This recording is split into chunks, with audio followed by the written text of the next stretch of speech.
Olá, pessoal. Meu nome é Milena Araújo e hoje teremos mais uma entrevista para o site Entre Fios. Comigo também estão meus colegas Jairlos Marques, estudante de Filosofia pela Universidade Federal do Ceará, UFC, e a estudante Carolina Galvão, do curso de Jornalismo também pela UFC. O nosso convidado de hoje é o ator, jornalista e ativista político Ari Areia. Ele é bacharel em Comunicação Social com habilitação em Jornalismo pela Universidade Federal do Ceará, participante do movimento Todo Teatro é Político, do Fórum Cearense de Teatro e do Fórum Cearense LGBT. Também é fundador do outro grupo de teatro e se dedica a uma pesquisa continuada sobre diversidade sexual e identidades de gênero. Já participou como ator de várias peças teatrais, como Comer, Querer, Viver em 2012 e Caio e Léo em 2014. Atuou também em Histórias Compartilhadas, obra que gerou polêmica e aborda a identidade de gênero. É também o primeiro suplente de deputado estadual pelo PSOL no Ceará. Com isso, seja bem-vindo, Ari. Oi, Milena, obrigado pela apresentação, pelo convite. Jairlos, Carol, uma alegria estar aqui com vocês hoje, viu? Bom, Ari, é um prazer ter você aqui com a gente hoje. Eu já agradeço de antemão a sua participação, a disponibilidade do tempo. Eu sou a Carolina Galvão e a gente vai começar com as perguntas. A primeira pergunta que eu queria te fazer hoje é sobre o seu período no teatro. Você se formou no curso de Princípios Básicos de Teatro no Teatro José de Alencar, em 2012, com orientação do Silvério Pereira. E aí eu queria saber de onde veio esse interesse seu pela arte, principalmente no teatro.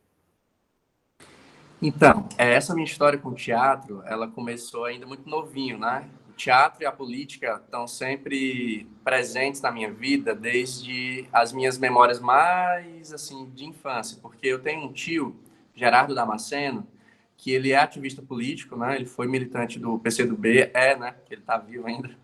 É militante do PCdoB e é também diretor de cinema e de teatro. Então, lá no Pirambu, onde eu nasci, essas memórias, né, do meu tio comunista, né, que lutou contra a ditadura e ao mesmo tempo foi a primeira peça de teatro que eu fui assistir na vida, foi uma peça dele, assim, que eu lembre, que eu tenho a memória da peça, né, eu lembro da história, eu lembro dos efeitos que apareciam em cena. O primeiro filme que eu trabalhei na vida foi um filme dele, né, é, então, a minha história com o teatro, ela começa muito por aí, nessa referência desse tio que era militante político e era também de teatro e de cinema.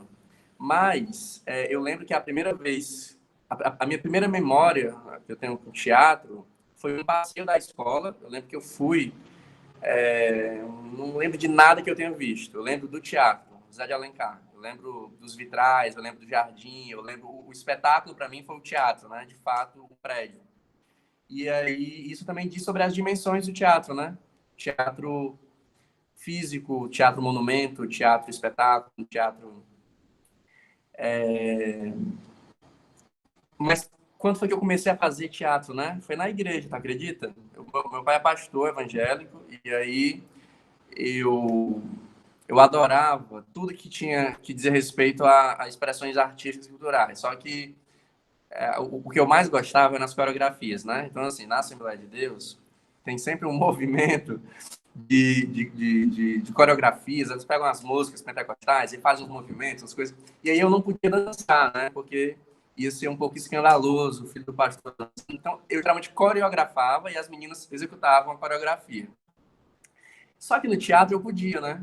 O teatro era aceitável para um garoto fazer dentro da igreja. E aí eu comecei a fazer teatro na igreja, fazia peças, recitava textos, monólogos extensos, recitando trechos bíblicos. E aí, no ensino médio, eu tinha algumas opções. Minha mãe falou assim, faz um curso de arte, né? Aí, música, ela não queria que eu fizesse, porque ela achava que eu podia desistir, né? Assim, eu começo a fazer, aí dá 3 meses eu mudo de ideia. Aí ela já ia ter comprado uma bateria, comprado um violão, comprado um violino. Aí disse, não, teatro. Porque teatro eu não ia, não ia ter que fazer nenhum tipo de investimento direto, né? Era eu mesmo. E eu acho que talvez ela tenha se arrependido um pouco, porque pegou, né? Eu comecei a fazer no ensino médio e nunca mais larguei.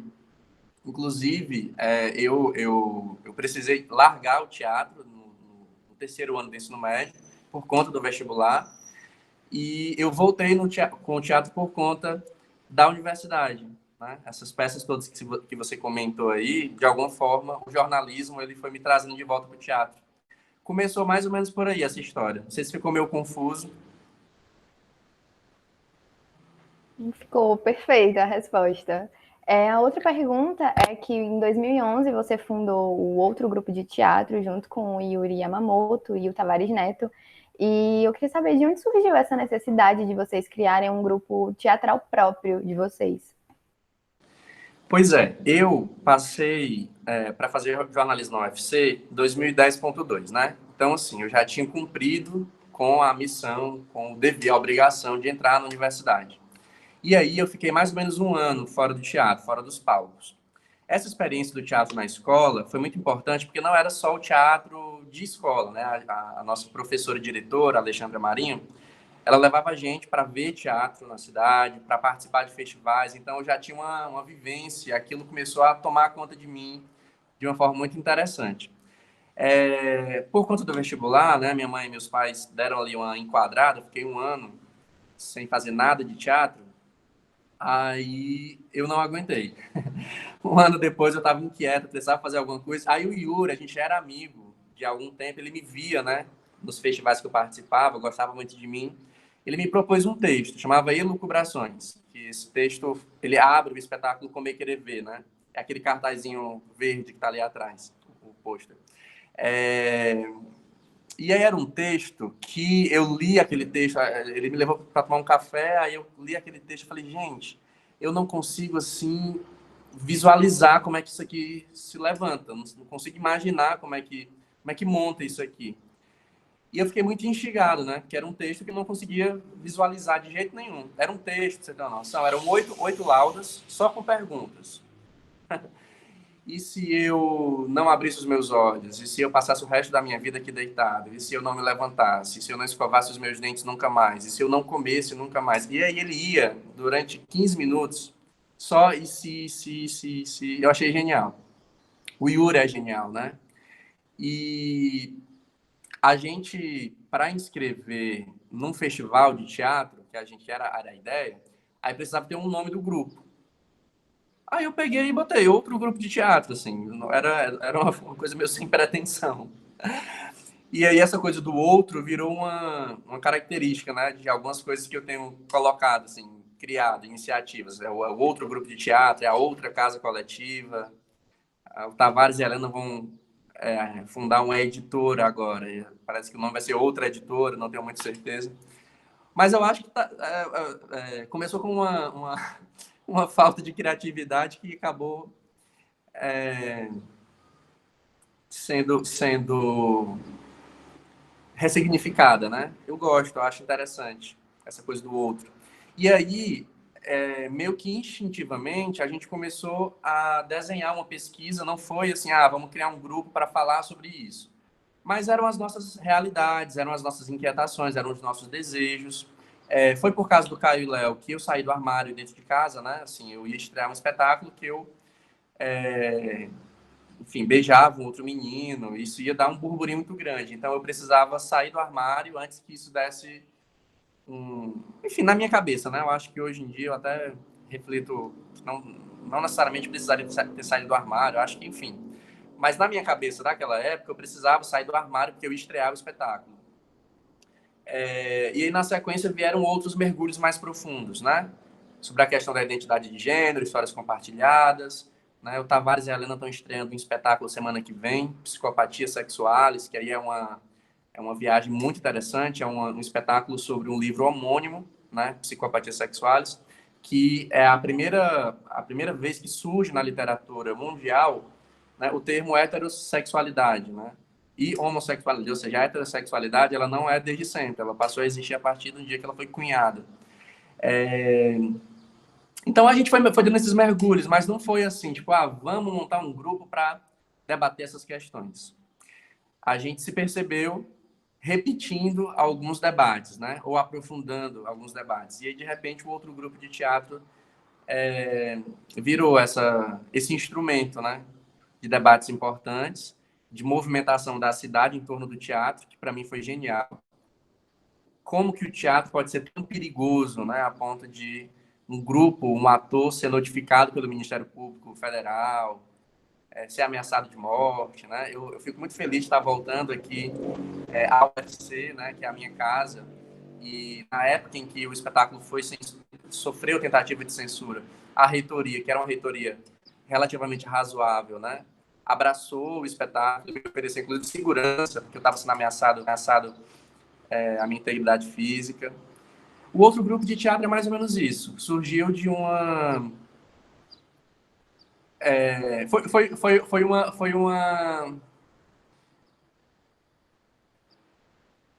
uma coisa boa que surgiu, que despretensiosamente se transformou numa árvore, né? Uma sementinha que caiu ali e brotou bonito. Perfeito. Como a Milena disse, você é formada em jornalismo pela Universidade Federal do Ceará e o seu TCC foi justamente em formato de uma peça teatral, né? Como que você chegou até isso? Como que você escolheu optar por esse formato de TCC e não ir pelo modelo tradicional de um texto acadêmico? Desde o meu primeiro semestre, eu já sabia, né, que eu queria falar sobre as vivências das pessoas transexuais, né? Acho que na cadeira de metodologia, trabalho científico, eu fiz um trabalho e aí eu falei, nossa, acho que era 2011, acho que era 2011, segundo semestre. Aí eu tinha acabado de ser aprovada uma portaria do Ministério da Saúde que autorizava pessoas transexuais a usarem o nome social no cartão do SUS. E eu falei assim, eu quero estudar essa vivência, não sobre o processo transexualizador, quero estudar a vivência das pessoas transexuais que cotidianamente precisam utilizar o SUS, né? Saber como é que é isso, eu quero acompanhar esse processo. Sei lá, teve uma gripe, uma dor de dente, quebrou um pé. E aí, eu tive uma conversa com o Silvério Pereira, que era meu professor e era uma referência nesses debates, né? E aí ele falou assim, Ari, tem muita gente já falando de travesti, falando de mulheres trans, talvez você precisasse encontrar um caminho que fosse mais inovador, para não ficar se repetindo e tal. E aí, por essa época, eu conheci o João Nery.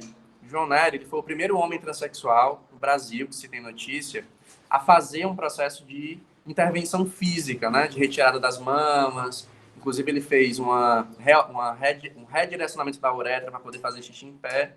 Isso tudo na época da ditadura. Tem um livro, chama Viagem Solitária, da Leia. Ele conta nesse livro toda a trajetória dele, desde a infância até o processo final, né? De mais recente. E aí, quando eu conheci o João Nery, se descortinou para mim uma face da transexualidade que eu não sabia, que eram as transexualidades masculinas. Eu tenho memórias, assim, também de infância. A primeira travesti que eu reconheço era a Bochecha, né? A Bochecha, ela tinha um salão de beleza na rua da minha casa, Rua Letícia, lá em Messejana, na casa da minha mãe. E eu lembro, quando eu era mais novinho, pré-adolescente, criança, o meu pai ia deixar a gente na escola, e eu lembro que a gente não podia, assim, passar na calçada pisar na calçada da Bochecha, né? Assim, tipo... E eu não sabia muito bem o que era a Bochecha. Na minha cabeça, a Bochecha era uma mulher muito grande. Porque ela era realmente muito grande. Muito avantajada e tudo. E quando eu comecei a ir sozinho, né, para a escola, eu lembro que eu olhava assim para trás, via que não tinha ninguém olhando, aí eu ia pela calçada da Bochecha. Então, assim, de alguma forma, esse universo ele sempre me encantou de alguma forma e eu sempre quis, de alguma forma, encostar ali naquela coisa que era proibida, né? Que subvertia tudo, subvertia tanto. Então, quando eu conversei com o João Nery a primeira vez, eu entrevistei o João Nery a primeira vez, eu fiquei absolutamente encantado com a força daquele homem e com a forma como ele explodiu caixas na minha cabeça. Porque na minha cabeça era uma mulher que queria ser um homem. Eu era um jovem, sei lá, de terceiro semestre do jornalismo, eu tinha pouquíssima leitura de questões de gênero e de sexualidade, e aí o João Nery falou assim, eu não sou uma mulher que quer ser um homem. Eu sou um homem, e aí ele usou esse termo mais didático, expressa mais. Sou um homem que nasci no corpo errado. Ele falou assim, você é menos homem que seu pai porque você é gay? Aí eu falo assim, não. Aí ele me disse, e eu? Eu sou menos homem que você porque eu não tenho pinto? E aí o João Nery, se vocês botarem no Google, vocês vão ver as imagens dele antes dele falecer. Ele era um senhorzinho, parecia meu avô. Tipo assim, não tem como você dizer que ele não é um homem. Ele é um homem, obviamente. E ele explodiu caixas na minha cabeça que foram muito importantes. Eu falo assim, eu quero falar sobre transexualidades masculinas. E aí lá vou eu, né? Escrever um TCC tradicional. Só que essa inquietação, sabe, estética, essa inquietação artística, ela não me deixava enquadrar a coisa toda num TCC tradicional. Aí eu falei, tá, então o jornalismo me permite fazer um documentário, me permite fazer... Enfim, eu vou fazer uma outra coisa, eu quero mexer com cinema. Aí comecei a fazer, né? Selecionar personagens, desenhar roteiro, como é que ia ser isso e tal, e tal, e tal. Só que não estava fluindo. E, gente, não estava fluindo mesmo. Aí meu orientador, que foi o Daniel, professor Daniel, esqueci o sobrenome do homem, eu vou lembrar depois. Perdão, Daniel. Ele falou assim, Ari, o que é que você quer fazer com isso, com esse material, depois que tudo isso passar? Aí eu falei assim, amigo, eu quero fazer uma peça, né? Depois que eu me livrar desse karma, desse peso, eu quero pegar tudo isso e transformar em teatro. Aí ele falou assim, então faça uma peça.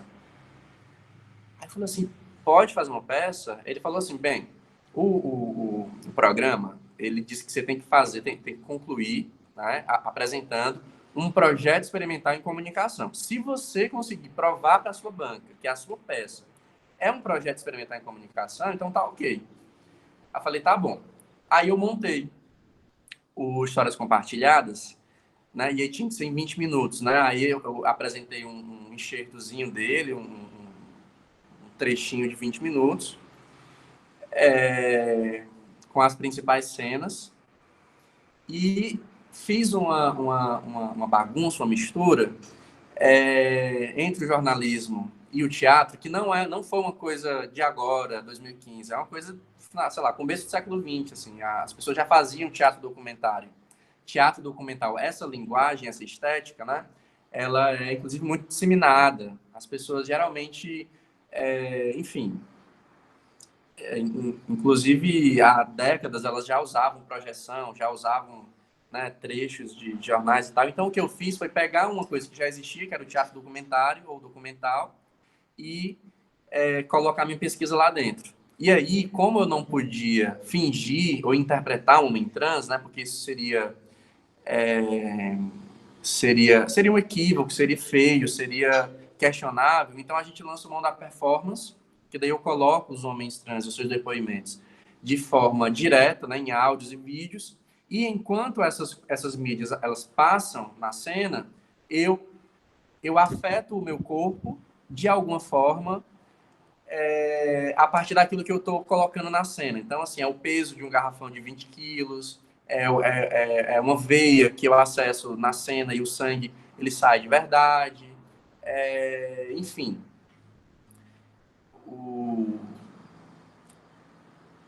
A viagem, né, que me trouxe para esse universo da transexualidade masculina foi essa, né, e as escolhas estéticas, né, que a gente foi fazendo também vieram mais ou menos por aí. E foi a primeira vez que aconteceu uma coisa dessa, né, de um trabalho na comunicação ser finalizado com um espetáculo, com uma cena, uma performance. Eu acho que depois disso já vieram outras coisas interessantes também. E a aprovação, eu estava apavorado, porque o meu medo era da banca não considerar aquilo, né, um trabalho em comunicação, mas a banca considerou, foi aprovado com nota máxima. Foi a Beatriz Furtado e o Wellington Oliveira, queridos.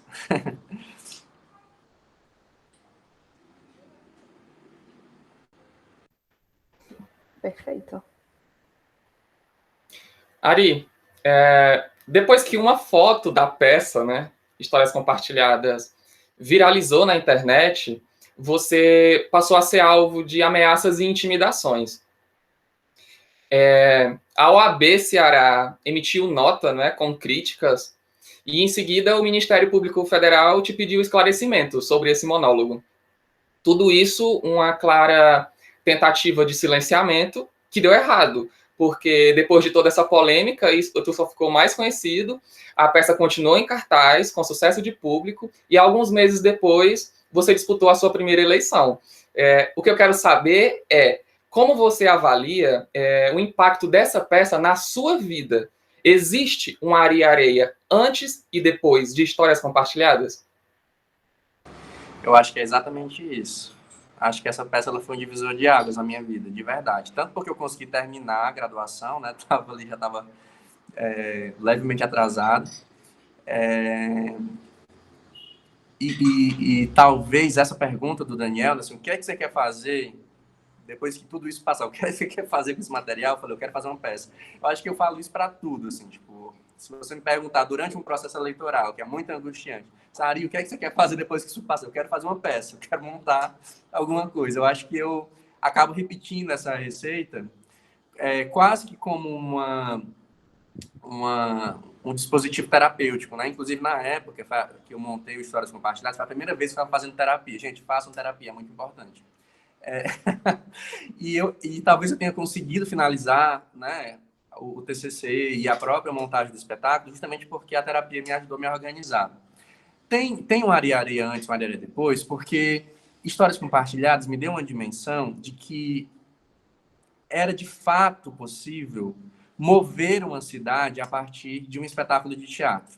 E aí eu não falo de um espetáculo de teatro de forma recordada, a partir da arte, a partir da poesia, a partir de algo aparentemente muito inofensivo, mas que moveu assim estruturas que eu nem imaginava que poderiam ser movidas.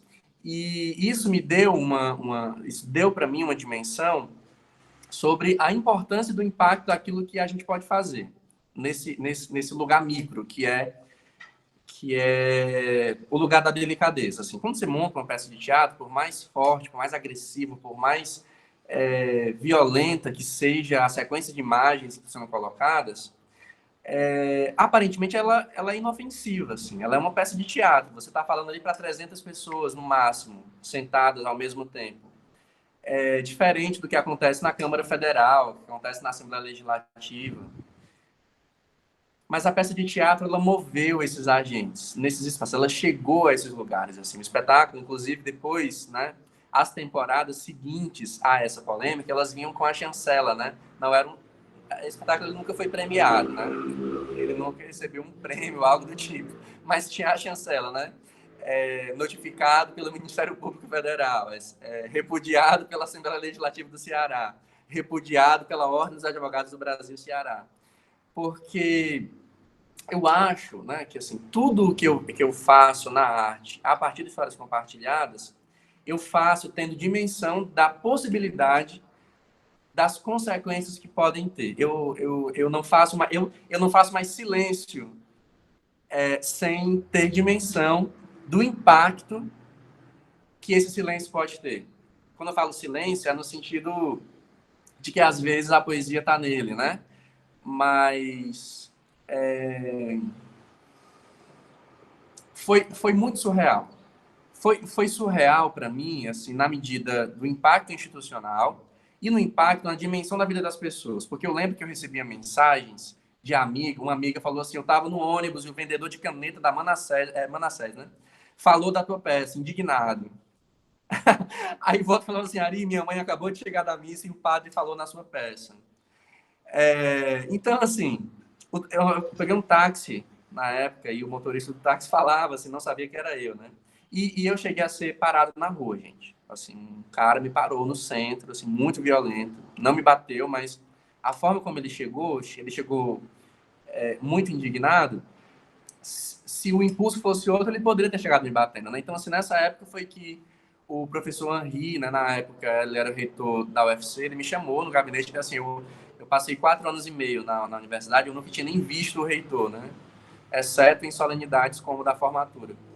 E aí ele me chamou no gabinete dele e falou assim, você precisa de segurança? Eu falei, nossa, falei assim, não faça isso, porque A bicha chegando, descendo do carro na boate, com 2 seguranças, ninguém segura mais ela.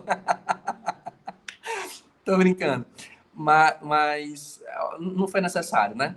É, mas tem um divisor de águas. Eu acho que mais do que pela experiência específica de histórias compartilhadas, assim, quando eu sou filiado ao PSOL desde 2011, né? Então tem 10 anos agora, faz 10 anos agora. Em 2016, assim, eu decidi me candidatar por conta de histórias compartilhadas. Então, assim, mudou minha vida de fato, né? Nunca tinha passado pela minha cabeça isso, eu não vou nem aprofundar muito, acho que vocês vão perguntar isso para frente, mas foi histórias compartilhadas que me jogou nessa esfera, né? Porque eu tinha que reagir, e eu tinha que reagir numa esfera em que afetasse eles de alguma forma, eles que eu digo os conservadores, né? E aí eu acho que histórias compartilhadas, né, talvez por ter acontecido em Fortaleza, né, no Nordeste brasileiro, talvez não tenha tido impacto nacional que teve, mas foi talvez um dos primeiros casos de tentativa de censura e de ataque a obras artísticas, numa onda que se seguiu naquele mesmo ano, né? E aí eu tenho uma avaliação muito objetiva sobre o porquê que aconteceu exatamente nesse ano, já que o espetáculo estava há 1 ano e meio já, né, de estrada na cidade, e os efeitos disso, assim, e como foi importante eu ter reagido. Eu ter reagido no sentido de ter me candidatado, por exemplo, né? Eu ter reagido no sentido de não ter ouvido o latido e ficado quieto. Eu ouvi o latido e eu lati mais alto. Eu acho que de alguma forma é um divisor de água, assim. Inclusive tem gente, né, depois de histórias compartilhadas, o impacto foi tão grande que tem gente que esquece que eu sou do teatro. O Histórias Compartilhadas, ele me levou para um lugar tão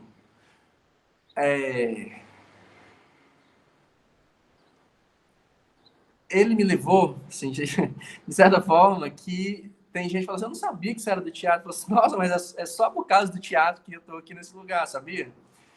É engraçado isso. Mudou. Você falou bastante sobre reagir a esses acontecimentos na sua vida, né? E a gente sabe que você é um dos maiores defensores da pauta LGBTQIA+, na sua atuação política. E aí eu queria saber como que você chegou até essa parte de efetivamente atuar na militância dos direitos humanos, da questão LGBTQIA+. Como que você chegou até lá, a de fato se filiar ativamente? Eu respondo essa pergunta já há algum tempo e eu já tinha até criado uma narrativa super bonitinha, super romantizada sobre como foi que eu comecei a minha militância LGBT. Mas nesse último ano, tipo, inclusive no meio da pandemia, eu estava pensando sobre como foi que começou e eu escrevi até uma crônica na mídia bicha sobre o peso dos meus amores. É o título. Esse título ele faz referência a uma obra do Léo Nilson, que é um dos artistas visuais que eu mais gosto, assim, a obra dele é delicadamente muito profunda e, inclusive, esse posterzinho aqui é o espetáculo Nós Três e Ninguém, que é a partir da obra do Léo Nilson, um monólogo do Tavares. E tem uma obra do Léo Nilson que é um homem carregando o mundo assim nas costas, nos ombros, e aí em cima tem sobre o peso dos meus amores, e embaixo tem sob o peso dos meus amores. E aí eu falo assim nessa crônica, eu falo assim, olha, talvez fosse pretensioso demais eu querer falar, assim, gastar o tempo de vocês falando sobre o peso dos meus amores. Mas pode ser que valha a pena eu gastar esse tempo de vocês com algumas linhas sob o peso deles. E, eu falo, eu concluo o texto dizendo que a primeira vez em que eu me senti, de fato, um militante LGBT foi quando eu estava saindo do armário, eu me apaixonei perdidamente pelo Tavares, né? Foi talvez o amor mais duradouro, né? Assim, foram 10 anos de história. E foi, assim como Histórias Compartilhadas, foi o que me fez decidir que eu ia sair da igreja e não ter uma vida dupla, porque eu tinha uma vida dupla, né?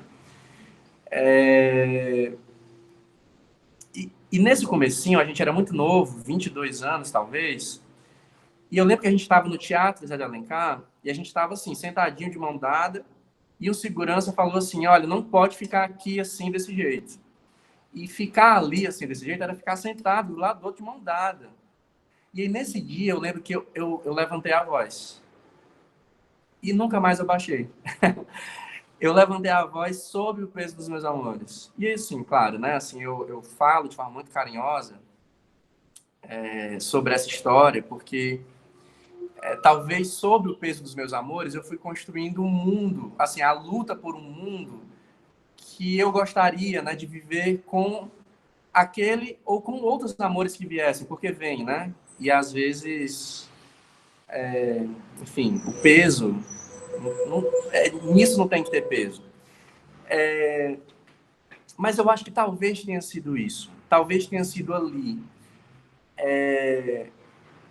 Quando eu me reconheci de alguma forma,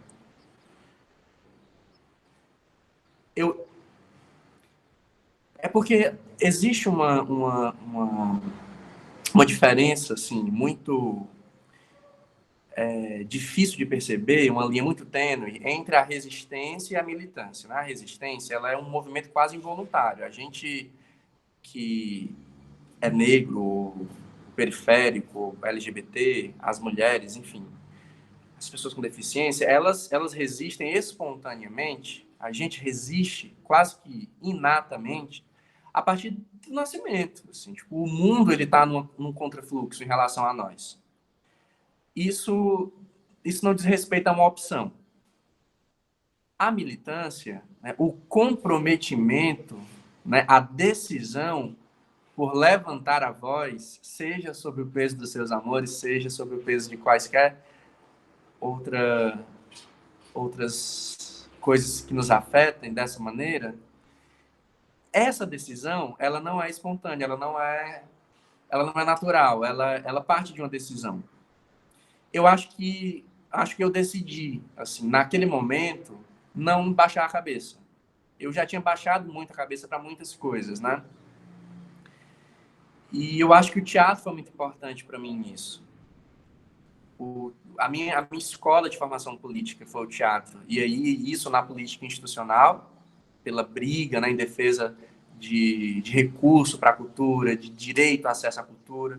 E também uma escola de formação política no sentido da defesa das liberdades individuais, dos direitos humanos, da população LGBT, da população negra, enfim. Eu acho assim que talvez eu pudesse responder essa pergunta de muitas formas, mas talvez assim, acho que quando eu me percebi levantando a voz sobre o peso dos meus amores, talvez ali tenha sido o começo dessa trajetória militante. A decisão talvez tenha começado ali, sabe?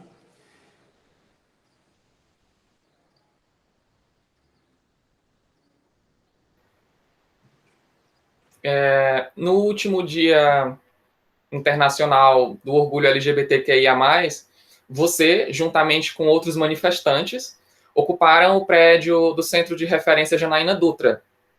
Eu gostaria que você, além de falar desse ato histórico, já que foi a primeira vez que o movimento LGBTQIA+, ocupou um prédio público aqui em Fortaleza, falasse do encontro de vocês com o prefeito José Sarto, né, que se comprometeu a retomar o funcionamento do centro.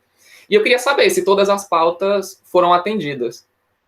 Foi histórico, de fato. Foi a primeira vez que o movimento LGBT ocupou um prédio na cidade de Fortaleza, um prédio público. Eu fiquei muito feliz de ter podido viver, né, esse momento junto com companheiros e companheiros de luta. É sempre uma escola, é sempre uma formação, é sempre muito aprendizado, muita troca nesses momentos de ação direta, né, do movimento social, e dá para o movimento LGBT assim, uma compreensão de movimento social mesmo, porque, de fato, assim, não existe um movimento LGBT, não é um bloco, não é uma coisa assim, homogênea, é muito disperso e muitas vezes é politicamente disperso. Então, na hora que a gente propõe uma ocupação, que é uma ação direta incrível, né? Assim, eu acho que aglutina alguns indivíduos em torno de uma compreensão política do que a gente está fazendo, em torno de que a gente está lutando, né? Foi uma ocupação vitoriosa, a gente conseguiu que o prefeito nos recebesse. Ele se comprometeu em executar o orçamento, assim, isso é uma coisa que a gente vai precisar ver no final do ano, né? Se ele executou mesmo. Se ele executar qualquer coisa, já vai ter sido uma vitória, porque desde 2018 que a prefeitura não executa nada. Então, assim, é muito grave. É uma negligência com as nossas vidas, assim, indizível. Fortaleza é a cidade brasileira que mais mata LGBTs no mundo. Né? Eu digo isso porque se o Brasil é o país que mais mata LGBTs, e Fortaleza é a cidade brasileira que mais mata LGBTs, então Fortaleza é a cidade no mundo em que a violência letal contra LGBTs é mais violenta, né? É mais mortal. A estrutura do centro de referência ela é muito precarizada. Né? Assim, o que eu tive de retorno agora já esse mês é de que as contratações elas estão caminhando, o processo de eleição do Conselho Municipal LGBT também está caminhando, e a gente vai acompanhando. Assim, a gente não tem como esperar muito de uma gestão que, assim, visivelmente, assim, faz opções políticas pelo descaso, pela negligência, né? As expectativas são baixíssimas. Mas eu acho que a gente cumpre um papel. Né? Assim, a gente tensionar com o gestor, a gente fazer ele parar a agenda, abrir a agenda para a gente ouvir, né? Eu acho que a gente cumpre um papel. E, assim, tipo, eu acho que o que é mais grave dessa circunstância é porque eles param para ouvir, assim, simpaticamente, eles param para ouvir receptivamente, assim. Talvez se eles fossem declaradamente mais agressivos e violentos, a gente não desarmasse, né? A sensação que dá é de que vai resolver. E a sensação que eu tenho é de que não vai. Mas, como foi feito um acordo, foi feito um compromisso, a gente vai esperar. E aí também, se não resolver, daqui a pouco a gente faz outra ação, a gente faz uma denúncia internacional. Agora, nesse momento, a preocupação está sendo com a política do governo do Estado, né? Que é muito semelhante. O governador anunciou que vai inaugurar um centro de referência, mas é em Fortaleza, o que para a gente é um pouco complexo, porque os casos pelo interior do estado são muito graves também. Né? O Cariri, nos últimos 7 meses, aliás, nos últimos 60 dias, matou mais de, talvez, 7 ou 8 pessoas de forma muito violenta, sobretudo mulheres trans. E aí o centro de referência vai ser em Fortaleza, mais um em Fortaleza. Não há execução orçamentária, e não há, assim, a sinalização de que o Estado, né, tem algum tipo de preocupação com as nossas vidas. Assim. São violências, são ciclos de violência que são previsíveis. Né? Assim, o Ceará está há pelo menos 7, 8 anos como um dos 5 estados mais violentos para LGBTs. Ano que vem vai ser também. Então, assim, se você sabe que você está numa linha de violência semelhante a essa e você não faz nada para interditar isso, para interromper isso, você é conivente com essa violência, né? Então, essas são as nossas denúncias. Mas a importância da ocupação, Jair, eu acho que ela está num campo assim, do simbólico para além da ação direta, para além de ter sentado com o prefeito. Eu acho que a importância da ocupação ela está em a gente estar vivendo a pior pandemia dos últimos 100 anos. A gente paralisou completamente, a gente estava sem saber para onde ir. Eu acho que ano passado a gente não conseguia vislumbrar por onde ir, assim. E aí agora a gente conseguiu ocupar um prédio público. A gente conseguiu ocupar um prédio público, conseguiu canalizar a atenção do poder público para um problema. Poxa, parece que a gente está conseguindo, de alguma forma, apontar caminhos. E eu acho que as coisas elas ficam muito complexas quando a gente se dispõe a apenas esperar o tempo histórico das coisas. Por que eu estou dizendo isso, né? O Drummond, ele tem um poema, acho que é Tempo Partido, que ele fala assim: as coisas talvez melhorem. São tão fortes as coisas, mas eu não sou as coisas e me revolto. Eu acho que a gente tem que ter uma paciência histórica, senão a gente pira, né? A gente não vai resolver as coisas imediatamente. Então, paciência histórica é fundamental. Então, as coisas talvez melhorem, são tão fortes as coisas, elas insistem em melhorar. Mas enquanto isso, sabe, a gente tem que se revoltar. E aí a gente perde a capacidade de se revoltar. E eu acho, acho que a depressão, sobretudo a depressão coletiva, ela é um projeto. Ela é um projeto econômico, ela é um projeto político, ela é um projeto educacional, sabe? A gente adoece na universidade, a gente adoece por não conseguir entrar na universidade, adoece na pós-graduação. Eu estou falando isso porque a gente está aqui no ambiente acadêmico, né? Então, assim, é um projeto, assim, é um projeto. Então, quando a gente adoece dessa forma, as nossas capacidades de reação e de revolta, elas são minadas, né? Assim, tipo, sabe, uma cidade triste, ela não se move, ela não reage, ela não se revolta. E aí, quando o Bolsonaro ganhou essa última eleição, esse último pleito presidencial, eu lembro que eu falei assim: eles não podem tirar da gente a capacidade de se indignar e a nossa disposição de festa, né? Eu acho que a pandemia, ela roubou muito da gente, inclusive nesse sentido. E aí os movimentos sociais conseguirem reagir de alguma forma, propondo uma ação direta como essa, uma ocupação, gente. Uma ocupação. Um movimento que não tem essa cultura de ocupar. Não tem essa cultura de botar fogo em pneu, não tem essa cultura de fechar BR, sabe? É muito importante. Eu acho que mais até, acho que talvez se o prefeito não tivesse recebido, ainda assim teria sido vitorioso. Eu acho muito estranho, sabe, quando o gestor cede para 100% de uma pauta, fala assim: nossa, tem alguma coisa errada aí. Tô brincando, assim, é importante. É uma sinalização importante que ele tenha cedido. A pauta foi uma pauta objetiva, né? As pessoas tinham 60 pontos de pauta. Da gente, vamos resumir a 3? Que é mais fácil a gente sair daqui logo e sair daqui bem sucedido. Mas eu acho que, para além disso, sabe, Jair, é um recado que fica. A gente ocupou.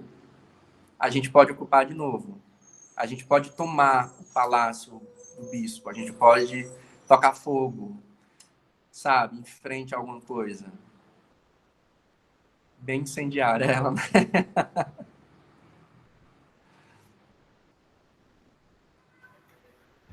Bom, recentemente a Secretaria de Cultura do Ceará cancelou 3 editais após uma resolução do Tribunal de Contas do Estado, né, gerando ainda mais insegurança para um setor que já se encontra em um contexto de vulnerabilidade acentuada. Essa decisão do TCE, ela pode ser questionada, mas, ao que tudo indica, né, a Secult não pretende recorrer. Você, como artista, pode explicar para quem está acompanhando aqui a nossa entrevista como isso afeta não somente os proponentes, né, dos editais cancelados, mas também todo o setor cultural? O setor cultural, assim, é um setor, né, assim, da classe trabalhadora brasileira, assim, considerável, né? Eu não estou com os dados, assim, ao certo, assim, certeiros na minha cabeça, mas isso é coisa fácil de achar.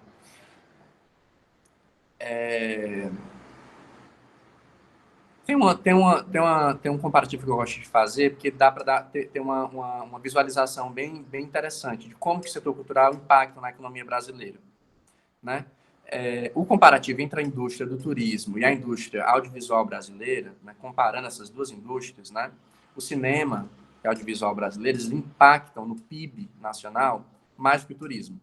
Então, veja, essa informação, ela coloca, e falando do cinema, que é uma das mais de 16 linguagens artísticas. Essa comparação objetiva de dados, né, ela coloca para a gente que arte e cultura não é simplesmente um floreio, não é simplesmente um detalhe decorativo dentro da gestão da administração de um país. É um setor econômico, existe uma economia da cultura, uma economia criativa, uma economia solidária, né, que precisa ser entendida e compreendida como emprego, como trabalho, como renda. Né? Então, assim, quando o governo federal ele vem desmontando a política audiovisual e a política de cultura do país, assim, tipo, ele está desmontando um setor que emprega muita gente, né, que traz um impacto financeiro no PIB brasileiro que é considerável. Assim, a gente não está falando de uma coisa que dá prejuízo, falando de uma coisa que traz um impacto positivo no PIB, mais do que o próprio turismo. O turismo é o carro-chefe do Brasil. Né? E em torno de... Em termos, né, de emprego e de renda, são mais de 5 milhões de pessoas empregadas, né, no Brasil, na indústria da cultura, né, no setor cultural. Esses editais que foram suspensos, né, pelo TCE, a partir de uma orientação do TCE, né, eles são editais que iam beneficiar diretamente 300 projetos, né, provavelmente aí, sei lá, 2.000 pessoas empregadas diretamente, né, e cerca de 5.000 pessoas de forma indireta. Eu estou falando de pessoas que iriam sentir o impacto, né, desses quase 16 milhões de reais que foram sustados. Mas, para além disso, né, para além desse impacto direto em quem iria movimentar esse recurso e o que esse recurso ia movimentar no estado do Ceará, né, a gente está falando aí da negação do acesso a bens culturais produzidos por esses 300 projetos que beneficiariam pelo menos 200.000 pessoas. Pelo menos, né? E aí eu estou falando, né? Eu faço questão de fazer esse desenho, Jair, porque é importante a gente pensar a cultura como trabalho, e a cultura é trabalho, é emprego, é renda. E é importante a gente ter a dimensão da cultura como direito.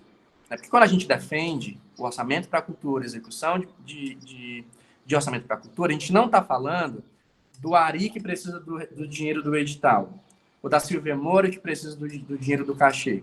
A gente está falando de um direito constitucional que deveria ser garantido, o acesso dele, a todo qualquer brasileiro, e ele é negado historicamente.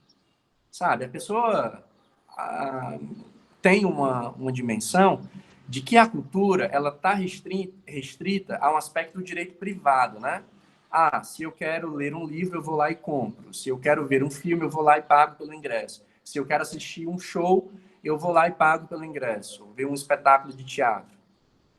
A gente naturalizou a cultura dentro desse aspecto do direito privado, mas a gente esquece de que toda e qualquer pessoa que quisesse acessar a literatura, o cinema, o audiovisual, a música, o teatro, a dança, o que quer que seja, as artes visuais, ela deveria ter perto da casa dela acessível o equipamento, porque o acesso à cultura é um direito constitucional, garantido pela Constituição de 88 e que é negligenciado. A gente está falando de uma capital como Fortaleza, mas imagine isso nos rincões do Brasil.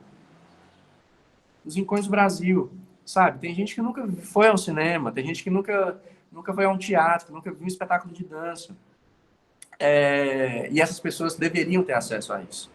Né? Assim como a gente defende, né, o acesso universal à saúde, à educação, à moradia, a gente defende o acesso universal à cultura, e não apenas a fruição cultural, mas a possibilidade das pessoas fazerem, criarem, porque roubar de um povo a possibilidade de criação, de imaginação, é também roubar seu futuro.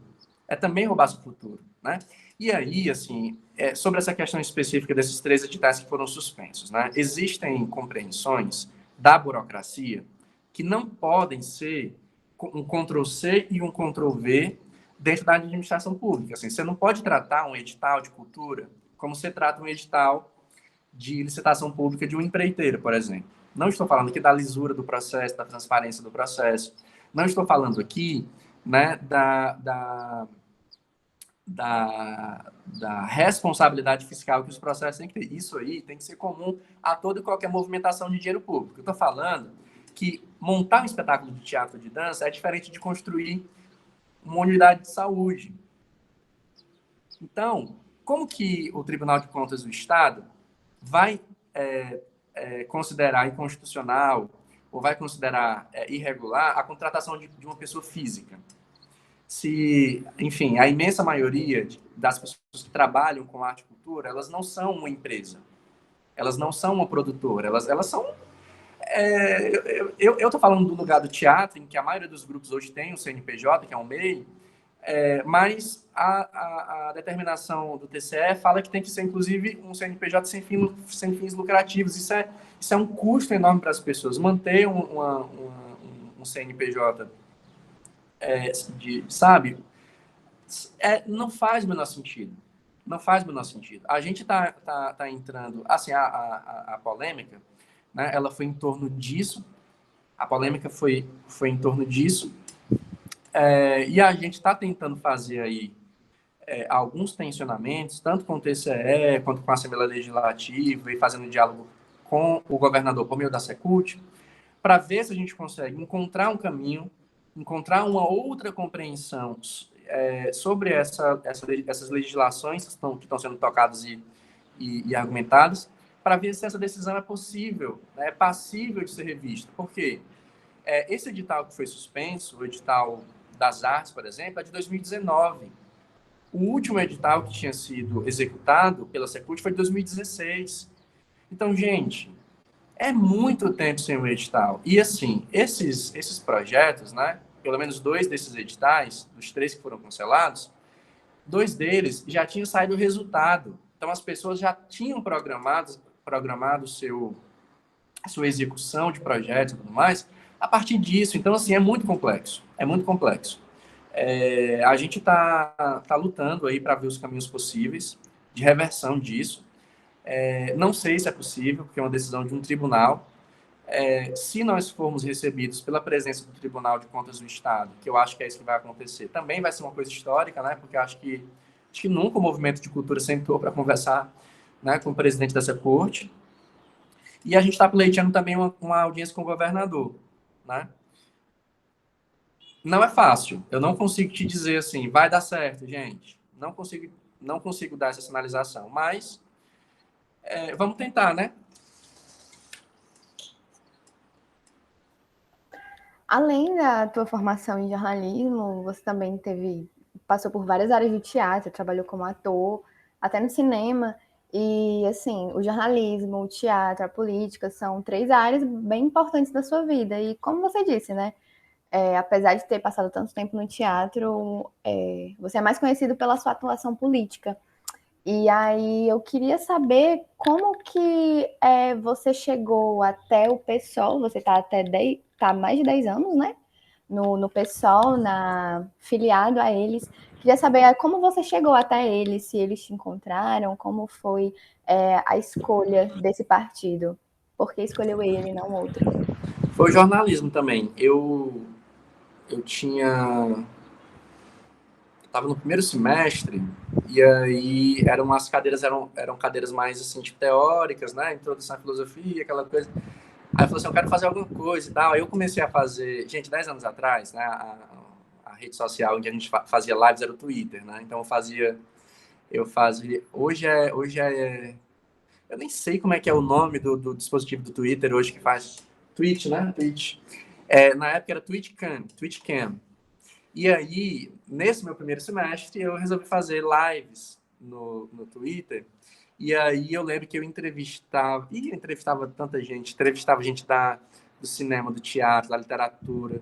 Aí eu lembro que a vereadora Toninha Rocha, do PSOL, ela tinha sido a única vereadora a votar contra o aumento do salário dos vereadores. Falei, gente, quero conversar com essa mulher, quero entrevistar essa mulher. Aí entrevistei a Toninha. Aí depois entrevistei o João Alfredo e tal, e eles gostaram muito, né, desse rolê. Ah, a gente precisa de uma pessoa e tal, para ajudar a pensar redes e tal. Aí eu acabei entrando na assessoria como estagiário. Meu primeiro estágio como jornalista foi nos mandatos do João e da Toinha. Gente, eu observando a atuação do João Alfredo e da Toinha Rocha na Câmara Municipal, eu fiquei encantado por aquilo. Assim. Eu falei assim, eu quero andar com essas pessoas, eu quero fazer parte disso. Assim. A ocupação do Cocó, os enfrentamentos, os embates. Eu era evangélico ainda na época, né? Ainda estava na igreja, ainda era pregador, aquela coisa toda. Gente, eu era pregador, vocês acreditam? Mas, apesar de ser evangélico, filho de pastor da Assembleia de Deus, a minha família ela sempre votou na esquerda, né? Talvez por essa coisa do Pirambu, né? Assim, Pirambu é um território da cidade marcado por muitas lutas, né? Então, esse meu tio, que era do teatro e que também era militante comunista, né, socialista, ele sempre influenciou positivamente a família em torno desse pensamento, dessa opção, né, política pela esquerda. E, na época, a gente tinha uma gestão municipal que era do PT, era a Luiziane Lins, e o PSOL era uma oposição ao PT à esquerda, né? Eu achava o máximo aquilo. Eu falei assim, não, eu quero estar junto com essa galera. E aí me filiei ao PSOL em 2011, porque me encantei mesmo. Me encantei com os debates, com as leituras. Fiz participação em rodas de formação política. Foi um amor à primeira vista, assim. Eu gamei no PSOL. Nunca tinha passado pela minha cabeça me candidatar. 2016, inclusive, foi uma dificuldade. E aí eu só topei me candidatar porque a ideia era fazer uma candidatura performance, né? Era para... Assim, gente, por que eu decidi me candidatar? Eu estava na Rádio Universitária, eu tinha sido estagiário da Rádio Universitária um tempo, mas nesse dia eu voltei como entrevistado no Rádio Debate. Para mim foi um máximo, né? Tipo assim, meu Deus do céu, eu sou só um jovenzinho, eu estou aqui no Rádio Debate, o maior, um dos mais respeitados espaços, né, do rádio jornalismo do Estado, na Rádio Universitária. E era um debate sobre histórias compartilhadas, a peça polêmica, com a deputada Silvana. Foi uma das maiores audiências do Rádio Debate. O telefone não parou um segundo, foi uma loucura. Tinha gente na porta da rádio. E nesse debate, a deputada Silvana, ela tinha apresentado um projeto de lei de censura e era sobre isso, né? E eu fui rebater. Aí eu citei o Código Penal, citei a Constituição, citei tudo enquanto de várias legislações. E ela não tinha o que dizer, ela falou assim, mas eu sou a deputada e eu faço as leis. Aí eu respondi, é verdade, você tem toda a razão. E aí para dentro eu respondi, então me aguarde. Então foi aí que eu decidi me candidatar. Assim, de fato, ela é a deputada, ela faz as leis. Então, não vai adiantar nada eu dizer o que eu estou dizendo, eu argumentar o que estou argumentando. Eu estou falando amarelo, ela está respondendo verde. Então, eu preciso estar lá também. E aí eu comecei a trilhar esse caminho, sabe? A história de candidatura veio daí. Foi uma coisa meio inconsequente? Foi. Foi uma coisa meio despretensiosa? Foi. Só que as pessoas levaram a sério. Assim, não que eu não tenha levado, eu levei muito a sério. Fiz campanha, assim, de sol a sol, muito esforçado e tal. Foi legal, gostei. Mas em 2018, foi quando eu percebi que aquilo tinha impactado no imaginário, sobretudo das LGBTs, de uma forma que eu não tinha dimensão. Né? Eu fui para Sobral no começo do ano, e aí era um negócio, um pré-carnaval, adoro. E aí uma pessoa me parou no meio desse pré-carnaval e falou assim, você é o Ari, né? Você me representa. Eu falei, meu Deus do céu, o que é que eu represento, né? Para essa pessoa, tipo, na região norte do estado, assim, eu me candidatei em Fortaleza, o que é que eu represento?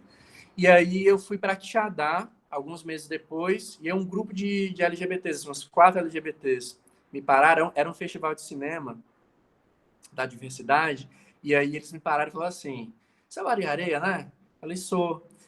A gente quer trabalhar na sua campanha. falei, gente do céu, então vai ter que ter uma campanha, porque eu não sei, assim, a gente não se conhece, essas pessoas estão vindo falar comigo, querem trabalhar na minha campanha, então vai ter que ter uma campanha. Então, acho que 2018 foi uma necessidade de dar resposta a um sentimento que eu provoquei nas pessoas. Assim, acho que eu joguei uma pedra na água, essas ondas reverberaram e eu tinha que dar resposta a isso, né? 2020 já foi uma coisa mais projetada, mais programada, mais consciente, mais tá, vamos lá cumprir essa tarefa. Eu acho que assim o resumo, né, dessa história política foi mais ou menos isso. O pessoal, ele conseguiu me encantar. Eu acho que talvez eu hoje eu cumpra um pouco esse papel de encantar as pessoas em torno do pessoal. E aí muita gente vem se filiar, me procura, olha, eu quero me filiar, e aí eu vou, faço a apresentação. Eu acho legal esse ciclo. Eu espero que daqui a algum tempo, quando eu já tenha cansado e acho que está ok para eu ficar nessa rede aqui mais tranquilo, eu espero poder ouvir testemunhos bonitos assim de pessoas que talvez tenham se encantado a partir dessas minhas provocações e que estejam tocando essa missão de provocar, né, outras bagunças nessa água para encantar outras pessoas e assim o ciclo seguir. Eu acho que foi mais ou menos isso. Ari, agora em 2021, dois grandes nomes deixaram o PSOL, não é? Jean Willis, que foi para o PT, e o Marcelo Freixo, que agora é filiado ao PSB. Eu queria saber como você analisa, né, a saída desses nomes que já tiveram as suas imagens tão ligadas ao partido, né? Você falou também, e você falou agora também do seu amor pelo PSOL durante esses 10 anos. Durante esses 10 anos, você já pensou em trocar de partido? Olha, eu não consigo, assim, os partidos, assim como todos os aglomerados humanos, né? Todos os coletivos humanos, eles são problemáticos, né? Assim, o pessoal ele não é perfeito e ele nem será. Eu acho que nem é essa a meta, né?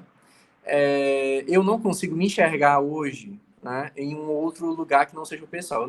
Eu não consigo imaginar a minha trajetória, assim, a minha história, a minha trajetória em um outro lugar que não seja o pessoal. Assim, não que esse seja um pensamento, sei lá, sectário, de que só o pessoal acerta, de que só o pessoal tem possibilidades e caminhos. Eu acho que pela trajetória do pessoal, né, pela responsabilidade com que o pessoal trata, né, a ocupação dos espaços institucionais e pela coerência do pessoal, apesar de tudo, apesar de tudo, né, eu não consigo me enxergar em um outro lugar que não seja o pessoal. Então, assim, se em algum momento passou pela minha cabeça, assim, tipo, não estar no pessoal, foi no sentido de, tá, Ari, você teve uma trajetória na igreja, que foi uma trajetória longa também, né? Tipo, de 18 anos de vida. Aí você teve uma trajetória no teatro, que eu não considero ela encerrada, mas eu considero ela,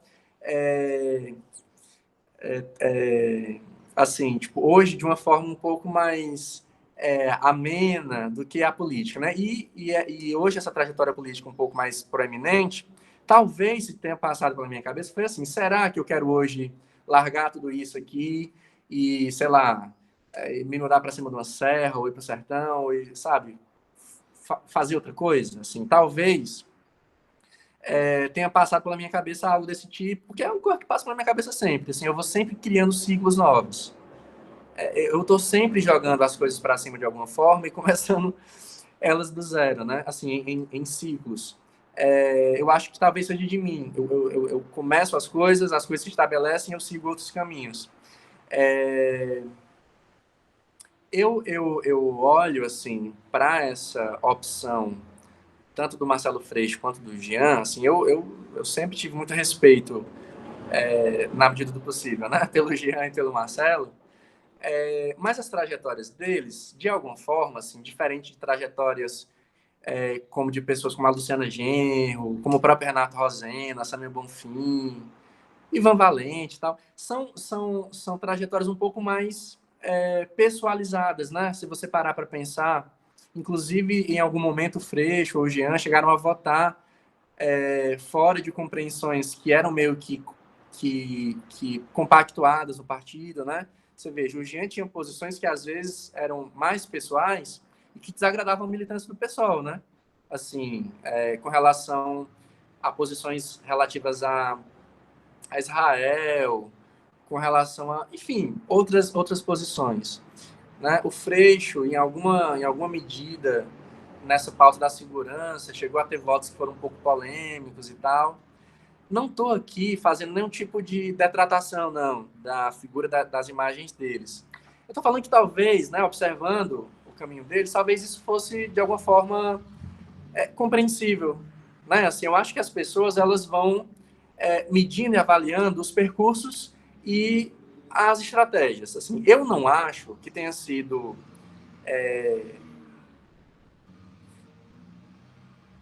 Eu penso muito, Jairus, na história que eu estou escrevendo, naquilo que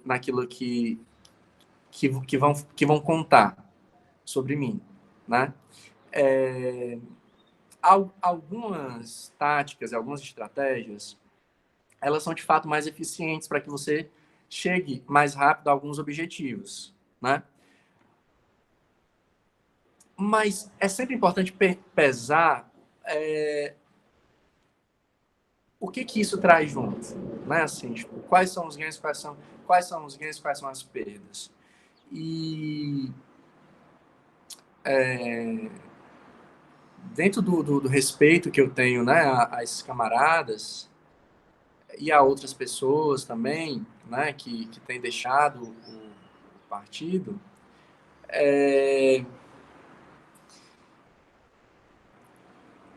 até eu comentei, eu fico medindo bastante as coisas, que é para não soar estranho, mas assim, eu comentei recente num debate interno do pessoal do Ceará, assim, tipo, que algumas flexibilizações, né, elas de fato talvez não caibam no pessoal. E aí, nesse sentido, algumas pessoas podem ir para o PSB, podem ir para o PT, onde algumas flexibilizações elas são mais viáveis, né, de serem tocadas. E aí, assim, quando eu falo sobre flexibilizações, não é no sentido da gente estar fechada de tal modo que a gente não consiga ter responsabilidades históricas, né? Veja, o PSOL, ele fez oposição à esquerda aos governos do PT, né? Isso que me encantou no PSOL Fortaleza, que me fez chegar no PSOL, porque assim, eu já tinha tido embates na cultura com o governo Luiziane, né? Por conta das irresponsabilidades, das negligências. Então, eu via muita coerência naquela oposição à esquerda que o pessoal fazia na Câmara Municipal. Então, a gente fez oposição aos governos do PT na presidência da República, e era uma oposição à esquerda muito dura, inclusive foi por conta disso que o pessoal surgiu, né? Mas era o pessoal que estava na rua com o PT contra o impeachment, denunciando as arbitrariedades da Lava Jato e em defesa do Lula contra aquela prisão, que era uma prisão injusta e arbitrária. Então, apesar dessa compreensão radical, né, com um programa comprometido com as lutas e que não faz muitas concessões nesse sentido, o pessoal ele não tem errado assim dentro dessa responsabilidade histórica. Então, talvez, né, eu sou procurado para conversar por pessoas de outros campos, né? E as pessoas falam, olha, se você tivesse no canto tal, talvez você já tivesse sido eleito. Se você tivesse no partido tal, você teve mais votos que o último vereador que entrou do partido tal. Eu falo assim, tive. Mas, não sei, eu penso na biografia, sabe?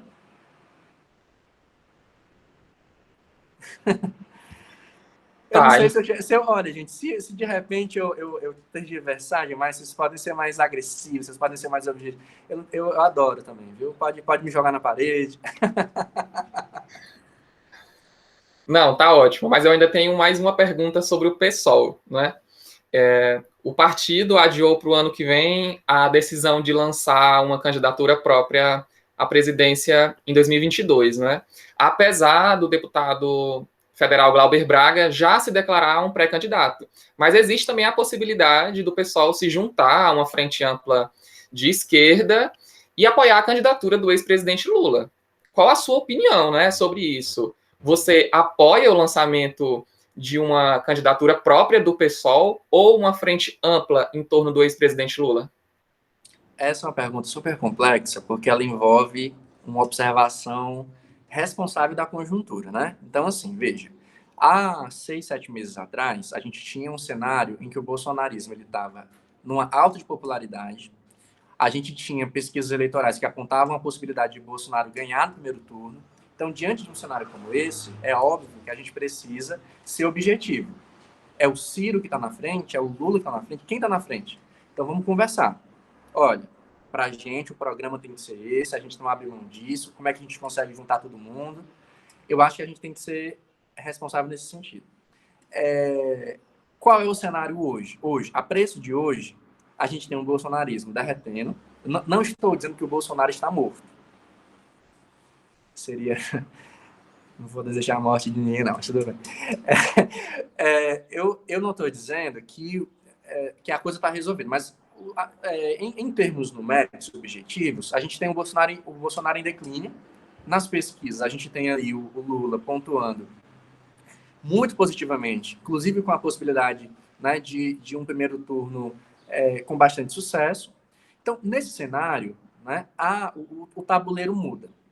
E aí o tabuleiro muda e a gente tem, além da tarefa de derrotar Bolsonaro, a gente tem algumas outras tarefas que são objetivas. Porque eu tenho dito muito isso nas minhas falas recentes, de que a questão não é derrotar o Bolsonaro. É um combate constante até derrotar o bolsonarismo, que se espraia para além desse epicentro que é o Bolsonaro. Então, para derrotar o bolsonarismo, o pessoal tem uma tarefa estratégica, uma tarefa tática. As eleições, para a gente, elas não se resumem à tarefa objetiva de eleger pessoas. Óbvio, o PSOL é um partido que disputa eleições, né, e leva a sério a disputa das eleições. Então, para nós, né, as eleições são levadas a sério. Mas, para além disso, né, e eu queria começar por aqui, a gente compreende as eleições como um instrumento importante de vocalização do nosso programa, dos nossos debates, de convocação das pessoas e de organização delas. Então, para a gente, disputar a eleição e se apresentar na eleição, sobretudo na presidencial, que é de maior impacto, tem um efeito. O PSOL é o partido que mais cresce, né? Foi o partido que mais cresceu no último ciclo. E isso é resultado, né, das últimas campanhas, da Luciana Genro, do Guilherme Boulos. Então, assim, para nós, né, além da questão objetiva das eleições terem o resultado prático de eleger indivíduos e vozes públicas, não é? A gente entende a eleição como esse instrumento de organização. Então, para a gente se apresentar é fundamental. É fundamental. Para mim, o pessoal ele precisa sempre se apresentar.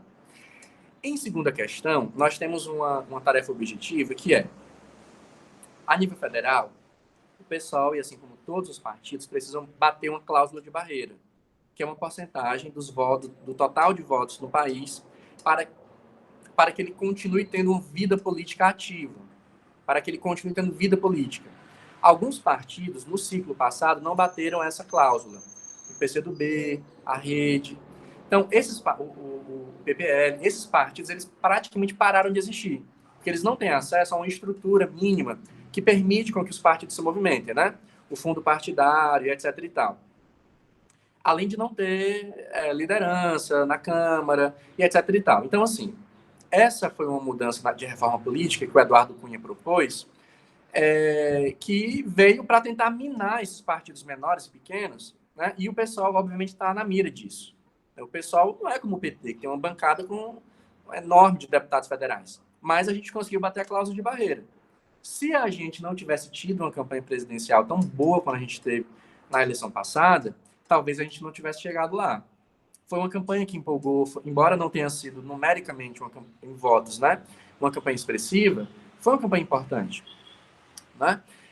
Então, por que eu defendo a candidatura própria? E aí eu saúdo, né, o nome do meu amigo Glauber Braga, que tem corajosamente se disposto a ser nosso representante de 2022. Porque a gente precisa bater uma cláusula de barreira. A gente precisa manter e ampliar a nossa bancada na Câmara Federal. E vai ser muito difícil. Então, se o PSOL tiver uma candidatura própria, empolgada, empolgante, como a gente tem tido nos últimos anos, nos últimos pleitos, essa tarefa fica mais fácil. Por que eu estou dizendo isso? Em Fortaleza, o PSOL teve candidatura própria. O debate de alguns setores internos do PSOL era de que não devia ter.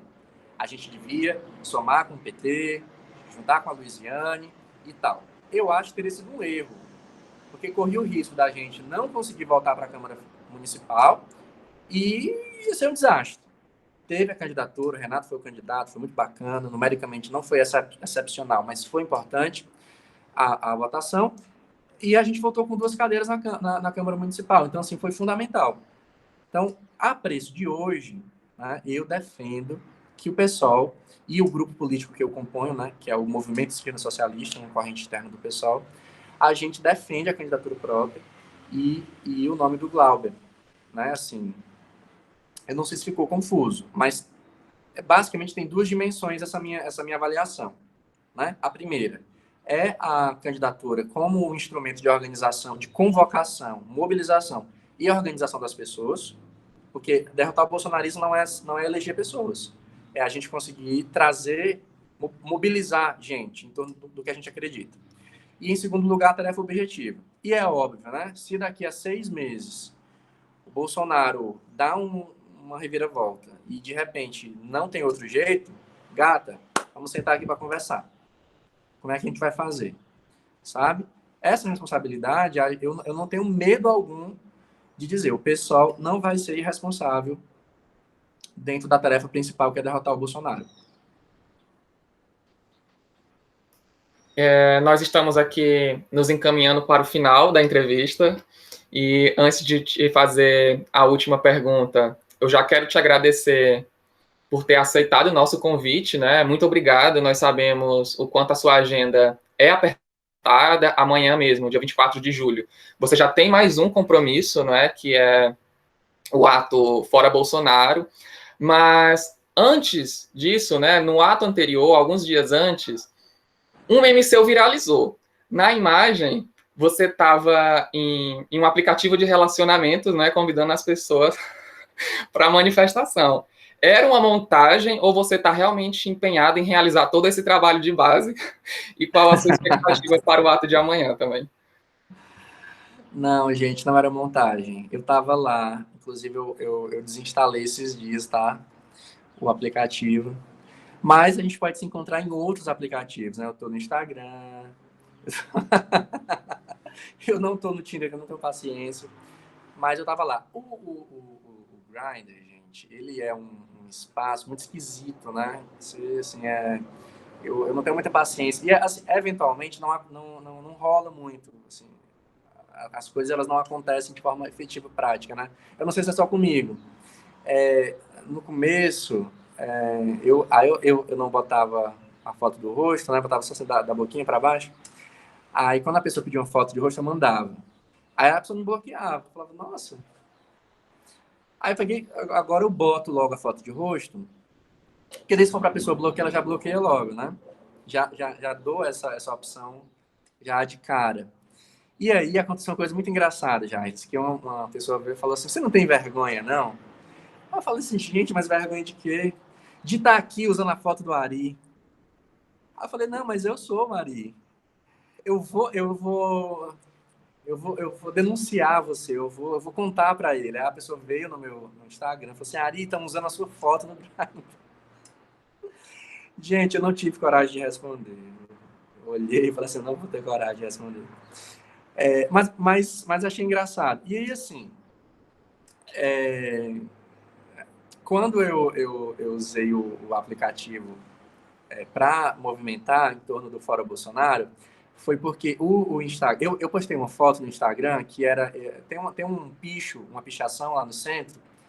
Eu acho que é na Rua São Paulo, né? Perto do Museu do Ceará, Rua São Paulo, né? Que é fogo no Bolsonaro. Aí eu fiz uma foto, que sou eu sentadinho no chão, né? E fogo no Bolsonaro, uma parede amarela, bonita.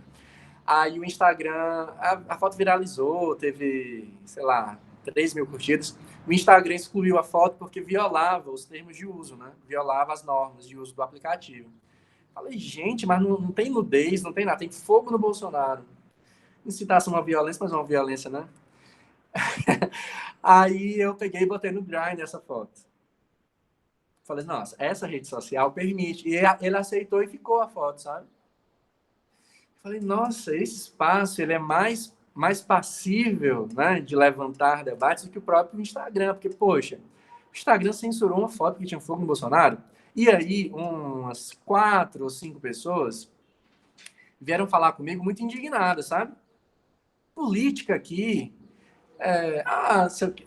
Eu achei aquilo tão genial. Tipo assim, eu falei, mas você é bolsonarista? Eu votei nele, tá? Eu falei assim, mas eu não tô acreditando, assim, a bicha é bolsonarista. E aí, eu peguei esse gancho e eu comecei a mobilizar, sabe? Aí eu mudei minha descrição. Tem umas coisas muito clichês no Grindr, que é assim, sem foto de rosto, sem papo. Aí eu botei assim, se você não for bolsonarista, a gente começa a conversar, não precisa nem ter foto de rosto. Essas coisas assim, meu bobas, mas que eu percebi que estimulava mais a conversa do que a própria coisa do sexo pelo sexo, de estar buscando sexo fácil e tal. E assim, as pessoas já não falavam muito comigo para provocar essa coisa do sexo, né? Porque é um aplicativo de pegação, mas eu percebi que existe uma coisa. Eu posso mandar uns prints depois, assim, para vocês ver que é viagem que eu estou inventando. Eu acho que você é o máximo. Aí fica por aquilo, assim, mas e aí? Você não vai nem assim, pedir um nude, você não vai. Acho que tem uma ideia, uma imagem que gera um distanciamento, que eu acho que assim é muito da política. O teatro, eu apareço nu, né, no palco, apareço são sempre ou no palco ou na tela, né? Então a sensação que eu acho que dá nas pessoas é de que aquele corpo é um corpo público e é um corpo público de alguma forma acessável, né?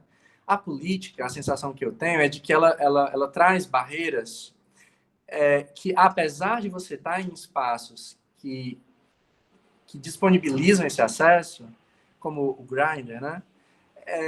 Tem uma parede invisível ali, sabe? As pessoas elas não encostam. E eu acho, às vezes, que as pessoas têm um pouco de medo de mim. Eu acho que eu provoco um pouco de medo, sabe?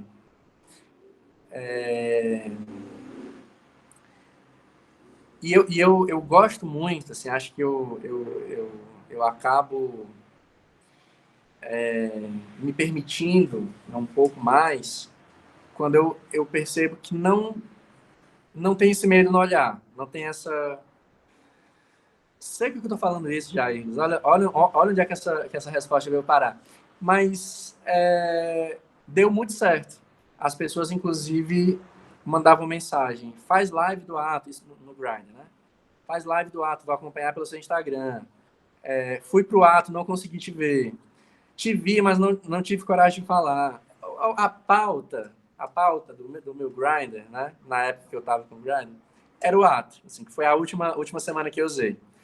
E eu acho assim que a gente precisa profanar. Eu acho que talvez seja a forma mais feliz de encerrar esse nosso papo, é falar sobre profanação. Assim, a profanação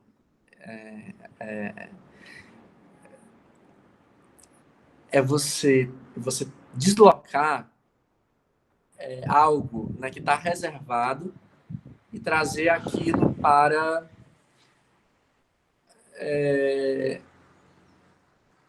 o toque de mãos que não tocariam, né, assim, facilmente ou cotidianamente aquela coisa, ou colocar na boca de alguém algo que estava reservado para outras bocas, né? E aí isso foi uma metáfora péssima, porque eu tô falando de grind, mas eu tô falando de discursos, de debates, tá, Jair? Pelo amor de Deus. Carol, chega a ter um sorriso constrangido. Desculpa, Carol. Então assim, o que eu tô querendo dizer? A política, né, na sua essência, ela está reservada a lugares aparentemente altos, né? Gabinetes e palácios. E eu acho que eu me meti nesse espaço, eu me meti nessa coisa para tentar, de alguma forma, profanar a política. Profanar a política no sentido mais profano, inclusive, né? Porque você não faz política no Grindr se você não quer profanar a política, né? Uma vez eu estava num pré-carnaval e aí uma senhora falou assim, isso antes da pandemia, claro, né? Eu tô aqui contando, nesses últimos 2 minutos, você já beijou 5 pessoas. Eu falei assim, vai contando aí que vai faltar dedo. E alguém dizia assim, sei lá, você não tem uma preocupação, porque assim, você é um candidato e na próxima eleição você vai ser candidato. Eu falei assim, gente, mas eu não tô nesse espaço para me diferenciar das pessoas. Assim, eu tô nesse espaço para trazer essa coisa para cá. Eu lembro, sabe, quando eu me candidatei a primeira vez, que as pessoas diziam assim, mas você vai se candidatar, você vai ser um político, você vai se meter com política. E era estranho isso, né? Assim, eu vi isso porque era uma coisa meio negativa, era como se fosse uma coisa ruim. Da segunda vez, já foi diferente, assim. As pessoas me encontravam sei lá, num bar, falavam assim, eu votei em você. Gente, isso para mim era genial. Eu tá assim, tomando uma cerveja, um litrão, sabe, no pitombeira, no barzinho, copo sujo, numa beira de esquina, e passar uma pessoa e falar assim, eu votei em você, sabe? A pessoa que tá bebendo um litrão no mesmo copo sujo que eu, ou que tá no pré-carnaval, sabe, com um shortinho curto, com uma meia arrastão. Eu acho que isso faz parte da disputa de imaginário. Eu acho que a cidade ela tem que ser pensada pelos corpos que vivem a cidade na sua profundidade. De alguma forma, isso é a cidade, sabe? Como que essa cidade está sendo governada por uma pessoa que nunca pulou na Ponte Velha do Poço da Draga? Como que esse estado está sendo governado por uma pessoa que não sabe o que é, sabe, pegar o ônibus aqui no Terminal da Parangaba até o Lagoa e depois descer. Eu não decidi me candidatar, ou eu não decidi permanecer nesse espaço para me distinguir de ninguém ou de nada. Assim. É o contrário. É a profanação mesmo. Assim. É pegar uma coisa que está muito separada, que está assim, reservada, santificada, e trazer para a lama, assim, sabe? O pé no chão. Eu lembro que a primeira audiência que eu fui na Câmara Municipal, eu fui com uma chinelinha, né? Era uma audiência, não, era uma sessão solene, eu tava na mesa. Eu não tinha paletó, não tinha gravata, eu fui com blusinha de botão, mas fui de uma chinelinha, tipo, chinelinha.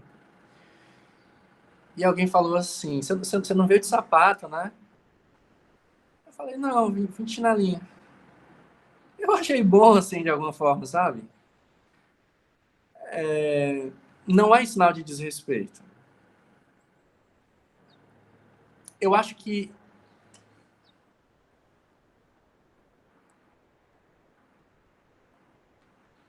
tem que profanar, sabe? Eu acho que tem que baixar um pouco a bola daquele espaço. Eu acho que tem que...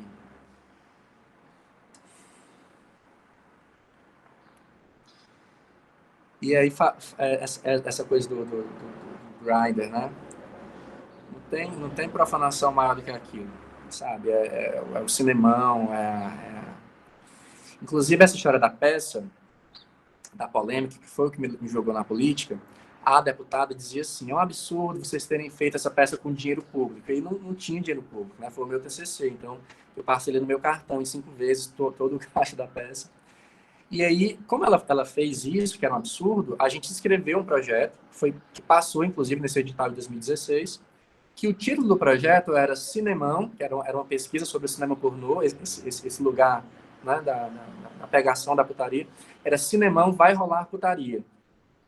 Porque a gente achava que era muito importante, né, ter dinheiro público na execução de um projeto cultural que fosse vai rolar putaria. E era isso, os servidores da Secult ficavam constrangidos. Toda vez que a gente ia lá fazer algum tipo de diligência, algo do tipo, para resolver qual é o nome do projeto, Cinemão vai rolar putaria. Porque talvez, né, assim, eu não sei onde que as coisas vão dar, mas se der para profaná-las e elas saírem afetadas de alguma forma disso tudo, para mim já está valendo.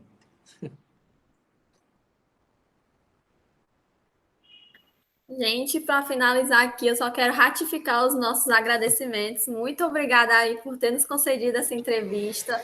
Agradeço aos nossos entrevistadores, Jair Marques e Carolina Galvão. Agradeço ao nosso professor Robson Braga pela orientação.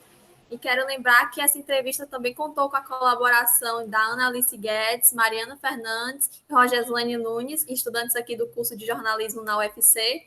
E, por fim, quero agradecer a você que está aqui nos assistindo e acompanhou nossa entrevista. A todos, o nosso muito obrigada.